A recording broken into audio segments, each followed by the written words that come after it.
Good morning, and thank you for staying with us. You're tuned in and listening to Smooth 98.1, your love music, love life radio station. I am Valentine Ohu. And I am Ayo Mairo Ese. And she's Tega Onojaife, aka Tega Supreme, aka Tega the Tiger, Tega the Fighter, Tega the what again? I don't know. Sometimes you sleep. These things are not very complimentary What? into the. Do you understand? And some people will be getting carried away. But I listen to every single thing. All You have to be complimentary. have to say is thank you, Val. No, I don't agree. You're Good welcome. morning, Lagos. Good morning. Good morning, Tega. How are you? I'm sleepy. What day do you come? No, don't bother telling us when you're sleeping. Mm. It's the day you're not sleepy that you should tell us, because that's me. No, but I work really hard. Of course now. I was That's working what from I'm 1 a.m. I asked somebody the same question. So you're working so hard, doing what exactly? And the I person was said, watching Australian Open. guess what? The person said, Uh, I'm doing my best. saying. I love it. Yeah, Wow, yeah, I'm but person doing say my their best. best. Even me, I was doing my best. you are Mm. very clearly. I tried. Please send us messages on WhatsApp. Be part of this conversation. Send it to 0809 444 0981. That is 0809 444 0981. On Twitter, we're at Smooth981FM. And use the hashtag LockerRoom981 on YouTube. We're streaming live right now, and I'm giving you a wave. So please go on to youtube.com/smooth981FM Lagos. Our first story is on the Super Eagles. All right, so Nigeria Super Eagles have been drawn in Group C of the Qatar 2022 World Cup qualifiers alongside Cape Verde, Liberia, and Central African Republic. The teams representing 40 countries across the CAF region were divided into 10 groups of 4 teams each for the penultimate stage of the continental journey to Qatar. After a round robin of matches, which will commence in October of 2020, winners of the 10 groups will qualify for the final round of the continental qualification on the journey to Qatar. The final round will see 10 teams drawn into 5 home and away ties, with the 5 winners securing the ticket to represent Africa at the tournament as scheduled for 21st November to 18th December 2022 in Qatar. Okay, so at the end of the day, bottom line of this story is that you must win your group to have any chance of making it to the World Cup.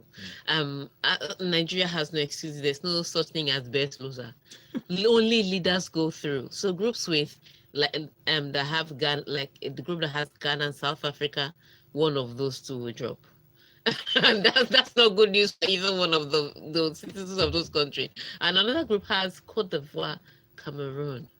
So Africa is deciding either or already from the first round. So basically, bottom line, you have to win your group, and after you win your group, then you have the chance of doing the two-legged tie to see if you make it through.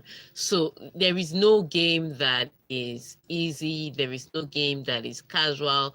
There is no game that you would play and be hopeful to recover in the next one. Every game you get there full throttle and try to win it, and that's what Nigeria has to do. Yes, our teams look very beatable on paper. Cape Verde, Central Africa, Liberia, but like I've said before, paper does not play football. We have to go there and we have to win it in reality. So it looks like an easy group. It looks very winnable. But because the qualifier is spread over time, sometimes form and concentration may dip, and that's what we do not want to see. But it's a when I saw the group, I smiled. I was happy within myself. It's something that Nigeria can make it out of. So all right, we're looking forward to Nigeria. It looks like an easy group, let me not lie. So let us not disappoint the many fans that are looking up to them. yeah. All right, Coco Gauff set meeting with defending champion Naomi Osaka. Interesting. American teenager Gauff recovered from a set down to set up a meeting with defending champion Naomi Osaka in the Australian Open last 32. The world number 67 was 3-0 down in this deciding set, but fought back to win 4-6. 6-3, 7-5 in 2 hours and 6 minutes. Here's what she said. It's amazing. Honestly, I didn't think I would get so much support in Australia. I was down 3-0 and you really made me believe. Oh, what is she talking about? She has support everywhere. Like she doesn't know what she did at the US Open. But such is the work ethic and the determination of this youngster. Remember, she's going to turn 16 this year. Such an amazing girl. She shows up at the Grand Slam and she's fighting. every single point. She knows she's not the smoothest. She knows she's not yet the best. But what she is a child with potential, and she's trying to fulfill that potential. Again, she had to fight in the set. And sometimes those are things you don't want to do in the early stages, like of a tournament. Like I said before, a lot of people don't play their tennis in the first week. They don't play their best tennis in the first week. But what they're trying to do is manage their body and manage their stamina, manage their energy, and so that by the second week when they really need it, they are good to go. But I think she's fighting a bit too much. The first fight, I understood why she had to fight against Serena. Yes, it was against Venus. Yes, it was a straight set, but it was a tough one. And then she goes into the second round and it's another fight. And now she's going to meet Naomi Osaka. If you ask me, it will end in tears again. But let me not make her hopeless. I think she can. The first time it was really bad, but I think this time she may be a bit more prepared to embrace the stage she's playing on. The good news for her is that Naomi Osaka also struggled in her own match. In fact, Naomi Osaka struggled so badly, she tossed her racket on the floor, she kicked her racket, she bounced the ball, she used the F word. Think about it, Naomi Osaka, that everybody says, she's so humble and sweet. She wasn't sweet. Neither was she humble. She was throwing an entitled tantrum. But sometimes you do that to come through it, to come through some matches. You just express your frustration to come through some matches. People have different things. Even Roger, that people say is gracious. I've seen him do crazy things on court. But that's how Naomi Osaka has struggled, and she was broken twice in her own match by Zheng, the Chinese tennis player that wasn't even playing fantastic tennis. She was erratic. She was all over the place. She was not measured, she was not composed, and she managed to break Naomi Osaka twice. So Coco Gauff can look at that match and say, I have a hope. But then again, she can come to the next match against Naomi Osaka, and Naomi Osaka will be flawless. And that's how tennis is. Some days are good days, some days are bad days. So it will be interesting to see who will come out on top in this one. But Coco Gauff, she does have a chance. What I would say is that it will be interesting. But I still think that Naomi Osaka will win. So wait to see that. Benga says Coco is a good player. I like her grit and determination, but she has to fight always to finish off opponents. I think that's it. Because after a while, you now start to burn out. I don't think any major names have fallen out that you expect not to have fallen out. Williams. Major names have fallen out. Now in Venus Williams' career, she can be knocked out in round one. So it's not shocking. It's just a big name that's crashed out. Same thing with Sharapova. When Sharapova crashed out, it wasn't shocking to me because of the form she's coming in from 2019. So she's a big name, but her crash wasn't shocking to me. Same thing with Samantha Stossel. I think so far, WTA has not churned out the kind of surprises I expected to see from day one. So, but let's wait and see how the day 4 will be, because day 3 is still on. Serena is yet to play, so we'll wait and see that. But let's see how day 4 will turn out. All right, Charles Chidozie on YouTube says that World Cup qualifications draws seem very easy for us, unlike the teams from the past. This Garrett Ross team doesn't like to leave it late. They always qualify with a game to spare. #LockerRoom91. Okay, we received that kind of qualification again. Mo Farah says he's happy for any anti-doping body to test any of his previous blood or urine samples. The World Anti-Doping Agency, WADA, has said it will investigate all athletes who trained with Farah's banned former coach, Alberto Salazar. Salazar was found guilty of doping violations and banned for 4 years. According to the Olympic champion, the 4-time Olympic champion, Farah, he was quoted as saying on Twitter, quote, I've seen reports of my name in connection with UCAD and WADA about sample testing. Just to be clear, I was not consulted about this, and I've said many times, I'm happy for any anti-doping body to test any of my previous samples anytime. Okay, so it's a really tricky situation because for a long time, Mo Farah still supported Salazar. I think he waited to see hard evidence before he believed. There was complaints about Salazar. There were reports. There's some empirical data at some point, but the judgment hadn't been handed down. And at the start, Mo Farah was still supportive of Salazar. Eventually, of course, he changed his mind. But what they're saying is Salazar was in the sport too long and trained too many people that want too many things for us not to now start checking the athletes. Do you understand? And at the end of the day, Mo Farah is one of those big names, and he's broken so many records. He's even going to compete again at this 2020 Olympics. When I thought he was done, I thought after the last Olympics was just road racing, but now he's competing at Tokyo, in Tokyo rather. People are saying, okay, let's see whether it is really you that's winning all these medals or if it's something that Salazar did for you. And those questions were always going to arise. So regardless of the fact that he was notified or not, there's such a thing called random tests. So take this as random retesting. As far as Salazar touched you. Exactly. Take it as random retesting. And so they're going to have to check. They're saying that they're going to look through all the athletes that have competed, having Salazar on their team, and it's only normal. It's only right. Salazar is still appealing, but I think the evidence against him is quite overwhelming. So very, and in fact I think he got to, if you ask me, with the amount of information that was coming out, he got away with 4 years really. He got away with a lot. That's very mild compared to what I was expecting that was going to be handed down. So Mo Farah should have expected that of course they're going to retest all your samples. UK is saying that, look, until we see a sample that is tainted, we're not going to hand it over or say anything. So they're still in support of their athlete now. We are waiting till something just... This thing doesn't look... Before they ever say good, everybody will just abandon you. That's how it happens, because nobody wants to... brands will just start dropping you. But they're like, we don't want to touch him. But I don't think that Mo Farah, I think he puts in the work. I've seen him, I've seen his wife. His wife is a runner too. Shocking. If you see her, she has 4 children, but that woman can run. So runs in the family. Runs in the family. Nice one. So it'll be interesting to see. He's put in the work. I don't know that he's done anything yet, but we wait to see how this will turn out, because the effects of what Salazar did is quite long lasting. So we're waiting to see it unfold. Right. Educate from Ogba says on WhatsApp, what?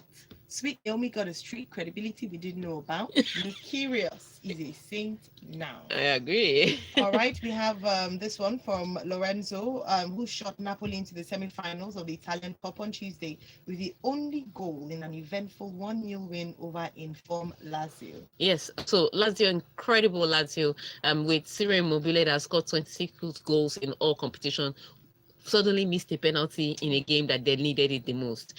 So when you saw the matchup between Napoli and Lazio, based on the form of both teams in the Italian Serie A, and in recent times, you would have said, "Oh, this is definitely a Lazio win," but it wasn't. It didn't turn out like that. For some reason, the angel of sleep decided to give Gattuso some rest and give his team a win, because Napoli scored an early goal. Lazio pressed, they got a penalty, they missed it. It looked like they created chances, they hit the woodwork, they just did not score a goal for some reason. And sometimes those kind of ridiculous things that look like divine providence happen in football. So you're playing your best football, but you're getting a bad result. So yes, Napoli shockingly are in the semi-final, and Lazio, with all their form, out of the cup they just won, they can't even defend it. Sad one for them. So for Napoli, this is some respite. Gattuso will be hoping that they can use this win to build for their Italian Serie A. I don't think so, because I think Napoli's problem runs deeper than just Gattuso.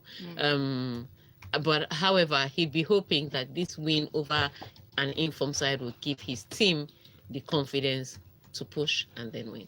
All right, fantastic. Thank you very much. We have this from Charles Studios who says Mr. Farr should be careful with how he hits his chest, though. The apple does not fall far from the tree. Nine, Papa. Let's take a break. We'll be back to banter better with Coca-Cola. Stay with us. So we have some comments that came earlier. I didn't read them because they're for banter better. We are ready. Please, this. I knew they were going to join me. This if yesterday's matches. Yeah, Nothing to kill in my estate.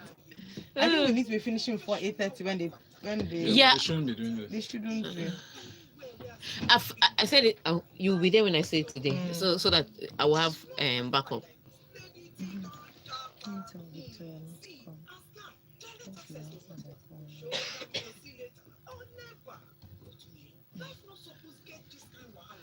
I don't want to say this on camera. Just look at this.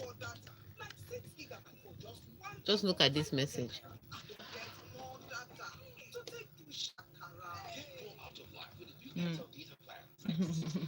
What? So what do you want me to do? Was I supposed to say hi? How are you doing? Tega, be nice. Be nice. This is I can't make it. I woke up late or something. Do you understand? So you want us to be doing back and forth? Yeah, true. I think nowadays, there's no discipline of communication from younger, older. Yeah. And it's something that we need to teach. People are too. I've had messages like that, and I want to rule my like, are you for it? I just say, just answer. But yeah, child of God. Me, I just, in fact, I make sure you are reading so that you see that the tick has turned blue. I'll not respond. Want us to do 21. If you're introducing yourself to a total stranger, the least you can do is state what you want. What if I don't want to talk to you? Exactly, yeah. And especially if you're expecting her, she's. Tomorrow night, they're not coming to the corner and saying, but Teddy, I told you about this person. No, this your person. On Monday when he called me, I said, she came in. Oh, yeah. I said, he not looked at that. I said, he now asked, I said, over to you. I walked away. I had no business having that conversation. Yeah. It's not a good thing. You come here and be stressing my life.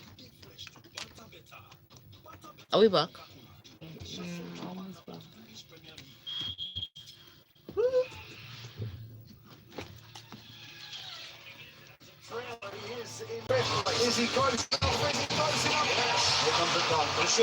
And then we hear Sham's voice. This segment is brought to you by Coca-Cola, the official sponsor of the English Premier League. Banter better with Coca-Cola.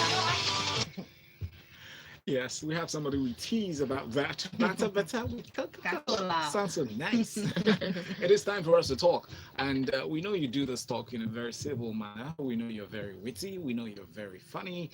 Bring those hilarious comments through to the conversation this morning with the hashtag Banter better with Coca-Cola. Avoid any vulgar terms, no disrespect. Let's just be civil and nice and hilarious. But however, today, feel free to hashtag banter Chelsea better with Coca-Cola. I don't have no mercy. Drag them. Yes. But keep it, no vulgar words. Mm-hmm. Keep it clean. No discriminatory words. But drag them through the streets. 10 men at Stamford Bridge, you cannot win. What do we have to do to make you? Do we have to pray for you? What a break from Arsenal. Hashtag banter.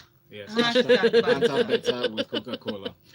Okay, so Arteta praises Ghana's spirit and character. He said in his post-match press conference, quote, "I am proud. The spirit that showed, the character, the fight, and the leadership was there. You have to really stand up. When someone makes a mistake and someone has to take the red card, it can happen in football. What cannot happen is that afterwards, we don't stand up for him. Every single player did it with belief as well." Yes. Okay. So here's the tricky part. I saw a lot of messages yesterday, and some of it, some people were right halfway and wrong the other way. And I'll say this for once. David Luiz's red card wasn't what's his name now? Wasn't Mustafi's fault. Before you bring out your swords and daggers, let me explain. Mustafi made a mistake with his back pass. David Luiz had the choice to let Tammy Abraham go and score, and there'll be 11 men all and they can recover, or to try find a way to distract Tammy Abraham without fouling him so that he doesn't score the goal. What he did not have a right to do was collect a red card, which is what he did. Yeah. So Mustafi made an error and David Lewis made an error. So it's not like David Lewis was punished for Mustafi's sin. We need to cancel that out. Both of them made an error. Then I also saw some people dragging Ozil. Ozil played his part to when he could play his part no more, and then the coach brought in somebody that can run and put in the legwork. Even Mikel Arteta understands that Ozil is a Ferrari. You don't use him to drive through the desert. When you want to do that kind of rough driving, you bring a truck. Yes. And that's what he did eventually. So Ozil played his part till when he could play his part no more, and then he left. So stop dragging Ozil. He was not even there for the heavy lifting before. It's not that he will start today. But what Arsenal did, and I was really shocked, was Martinelli. And again, that's the audacity of youth. Martinelli carrying the ball, looking up, seeing that N'Golo Kante, not any other player, but N'Golo Kante, the guy that breaks up tackles normally, was standing in front of him, and he continued running at N'Golo Kante. And then N'Golo Kante slipped. Just like that. Nothing pushed N'Golo Kante. Nothing dragged N'Golo Kante. Fly did not enter his eye. The guy was standing on his 2 feet, and then he slipped. He pulled a theory. He pulled a Gerard just by himself.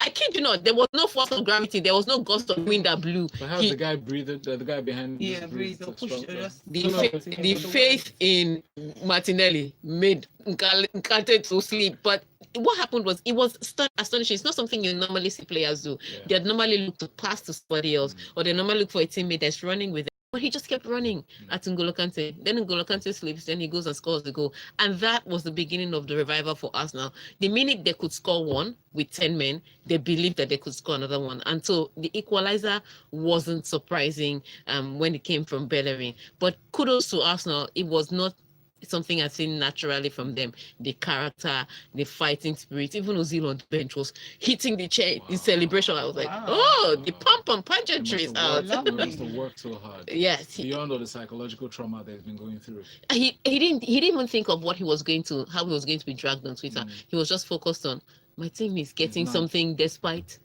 the fact that we are one man down. So amazing spirit. I think that's what Mikel Arteta has done for Arsenal, is giving them that desire to fight for him, and which is different from what was under Unai Emery. Everybody was just tired. Man, what a good day for Arsenal. I think the phrases Tega is using for them. Amazing But no spirit. matter what you say, some people like Chara will never take it. Yeah, but they didn't win. Banta, better Coca-Cola. Arsenal got a draw yesterday, and they were celebrating like they have won EPL. Go and We get like draw. it like that. Thank you.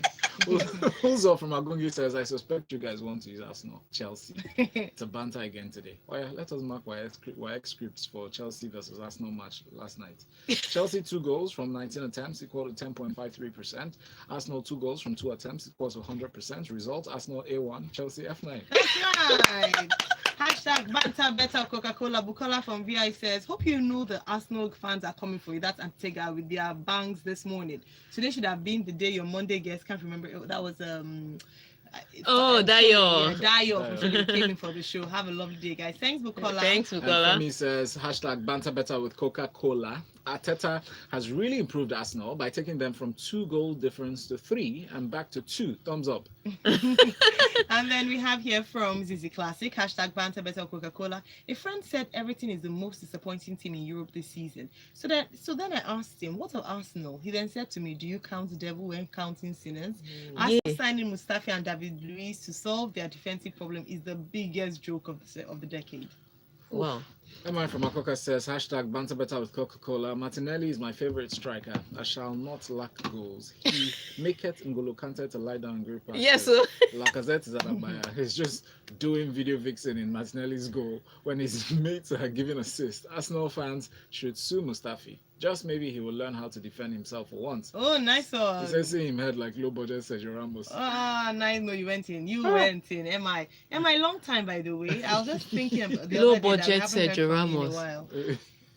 All right. Then Chimobi Victor says, kudos to my darling Arsenal for keeping all of his critics quiet. Nobody gave us a chance to get any results at the bridge. May your enemies bow down to you this year, just as N'Golo Kante bowed to his younger brother Martinelli. Move on to the next one. Solskjaer, United right to refuse Haaland deal. According to his statement, it is important that we use common sense. He said this in a news conference yesterday ahead of Burnley's visit to Old Trafford. There are other things too when you sign players that you have to keep in control.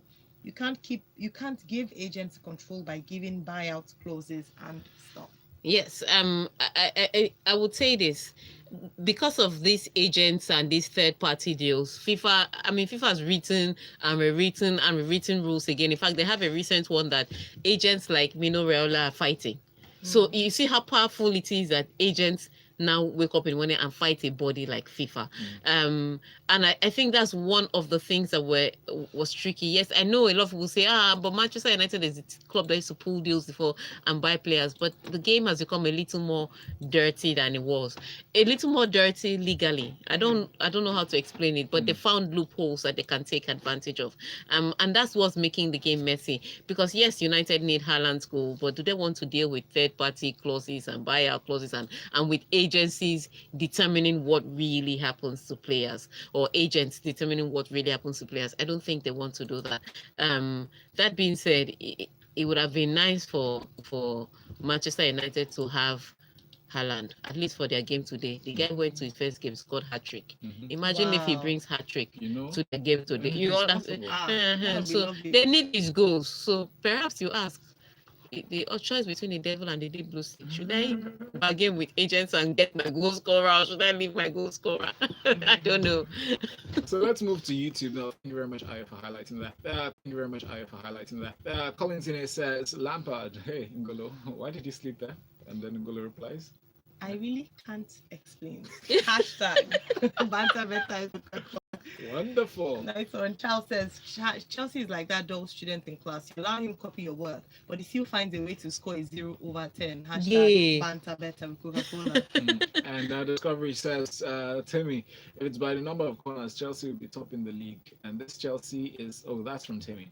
This Chelsea is just a faster version of Sam's team. It's like putting a bend on the railway just because he can run faster. You people came in with surgery this morning. Hashtag banter better with Coca-Cola. Big T says, I'm a diehard Chelsea fan. We are very generous and giving. That's the only reason I can fathom while Lampard dashed out free promo points to a 10-man Arsenal. Chai, it came me. Right, let's move on to the next conversation now. Ancelotti said, I'm really pleased for the way we played. The players are really sad at this moment, but I told them I have more experience than them. I've lost the Champions League final after leading 3-0 with AC Milan against Liverpool, so it can happen sometimes. And he was describing the fantastic game, Everton game. Okay, so here is why I would, if I were the owner of Everton, I would sack Ancelotti. It's not because of the result at the end of the day. It's because of this statement he makes that after all, I've lost the final from 3-0 up. So what is losing 2 points from 2-0 up? It doesn't make any sense. You have to understand, in the 93rd minute of the game, Everton was leading this game by 2-0. 93rd minute. By the 95th minute, when the referee blew the whistle, it was 2-2. What? Yes. 2 minutes. One guy scored this, and the guy that scored this goal, he hasn't scored in 3 years in the league. He came and scored 2 goals in 1 minute. That's even more painful. Thank you. And then at the end of the day, instead of you to be angry, this way you can talk to your players to calm them down, but be angry at the way the result turned out. You're coming to tell me, after all, I lost the UEFA Champions League from 3 goals up. So what is 2-2? No. That's what. No, come on. 93rd, they gave you extra time to. This is why I will sack Ancelotti. If I were the one reading this statement, because it just tells me your mindset that you're very carefree and casual. That's when you don't relax. 93rd minute, 2-0. 95th minute, 2-2. One for each minute. I just and your answer is I've lost the UCL final from 3 goals up. You'll be all right last in your village. Kneel down, close your eyes. In fact, you go back to your village and do farm work. Nonsense. I'll be looking at the sheep. All right, so we have from Femi from Festac, who says, please tell Puppet Solskjaer I'll pay him to keep quiet. The fact is Haaland picked Dortmund over United. Hashtag banter better with Coca-Cola. And Chukudi here says, hashtag banter better with Coca-Cola. Please add hashtags to your messages. I woke up this morning and somehow the song popped in my head. The world called Ngolo fell down flat. The world called Ngolo fell down flat. Wow, you guys. Interesting. Charles Chidozie on YouTube says, if a 10-man Arsenal team can draw a complete Chelsea team, then the hashtag Lampard out banner should be flying high somewhere at Oshodi Bridge. Hashtag banter better with Coca-Cola. Hashtag we're done. Thank you Wow. so much for your conversation. It's been fun having you on the show. The hashtag is banter better with Coca-Cola. We'll keep the conversation going on social media. Also add hashtag lockerroom981. Reach out to Tega for more insights in sports at Tega Supreme or at LIS International if you're very interested in supporting ladies in sports. Ayo and me, Valentine, we're here for a special by 9 o'clock. We're going to be talking about emotional intelligence. Yes. Stay with us here on Smooth 98.1. Coming in as a trailer, he is. Well done. Ah! What are you? Well done. You quit? Ah. What are you talking about?